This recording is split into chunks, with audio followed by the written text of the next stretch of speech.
जे जड़े स्वाधीन विधायक तांकु एते प्रशंसा राज्य सभापति करिबा पछर कारण कौन ही पारे? कारण या जे लिकु साहू धर्मशाला रे जो कारबार करूचंती ए कारबार कुआडे प्रत्येक दिन 2 कोटी मासकु 60 कोटी आ 60 कोटी टंका रे मुख्यमंत्री मोहन माझींकर भाग अच्छी, मनमोहन सामलकर भाग अच्छी, आउ किछि सांबादिक आउ किछि नेता एमानकर किछि भाग अच्छी। आ तापरे जहा बळिला देशबंधु ताहा कुआडे लिकु साहू। मु जानिनी देशबंधु, मु बारंबार कहूची जे लिकु साहू जदि 60 कोटी टंका मासकु रोजगार करूथांते ता लिकु साहूंकर जो तेवर आपण देखि पारुथान।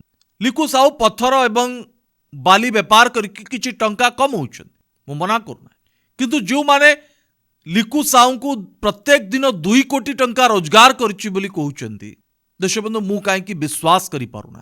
प्रत्येक दिन 2 कोटी टंका रोजगार करुथुबा व्यक्ति एते खुचरा न होई पारे जे मोहन माझी को राली रे लोक जुगाड़ करिवो। देशबंधु, जा पाखरे मासकु 60 कोटी टंका रोजगार होतुबो से केबे लोक जुगाड़ करिवो?